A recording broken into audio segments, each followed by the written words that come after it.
తెలియకుండానే ఆయన వస్తే అక్కడ జనజాతర మొదలవుతుంది. ఆయన వస్తున్నారని తెలిస్తేనే క్షణాల్లో రద్దీ పెరుగుతుంది. ఆయనే AP deputy CM Pawan Kalyan.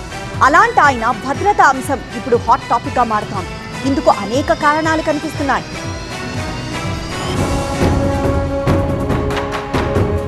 Janasena అధినేత AP deputy CM Pawan Kalyan భద్రత అంశంపై మరోసారి చర్చ మొదలైంది.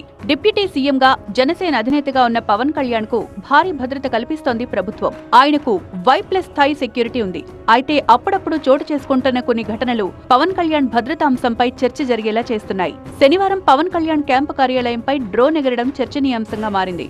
మంగళగిరిలోని నిర్మాణంలో ఉన్న జనసేన పార్టీ కార్యాలయ భవనంపై శనివారం మధ్యాహ్నం 1:30 సమయంలో గుర్తు తెలియని వ్యక్తులు డ్రోన్ ఎగురవేశారు.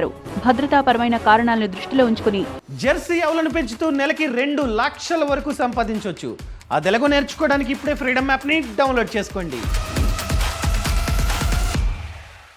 డీజీపీ, కలెక్టర్, ఎస్పీలకు పవన్ కళ్యాణ్ కార్యాలయ సిబ్బంది ఫిర్యాదు చేశారు. దీంతో ఈ అంశంపై అధికారులు దర్యాప్తు ప్రారంభించారు.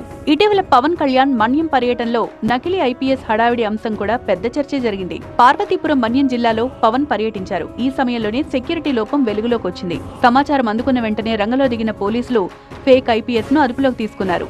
ఐపీఎస్ యూనిఫామ్ లో వచ్చిన వ్యక్తిని సూర్యప్రకాష్ గా గుర్తించారు అధికారులు.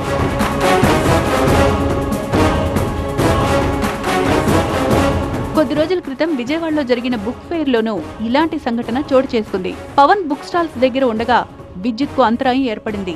దీంతో పవన్ భద్రతా అధికారులు వెంటనే అప్రమత్తమయ్యారు. ఇలా ఎందుకు జరిగిందని నిర్వాహకులను ఆరా తీశారు.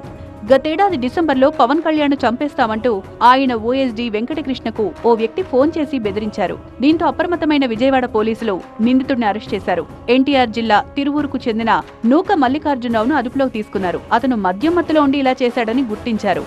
పవన్ కళ్యాణ్ భద్రతా అంశంలో ఎప్పటికప్పుడు ఇలాంటి సంఘటనలు వెలుగు చూస్తుండటంతో ఆయనకు సెక్యూరిటీని పెంచాలనే అంశంపై చర్చ జరుగుతోంది. కొన్నాళ్లుగా వరుసగా జిల్లాల్లో పర్యటిస్తోన్న పవన్ ఎక్కువగా ప్రజల్లో ఉండేందుకు ఆసక్తి చూపిస్తున్నారు. ఈ క్రమంలో ఆయనకు సెక్యూరిటీని పెంచే అవకాశం లేకపోలేదనే చర్చ జరుగుతోంది.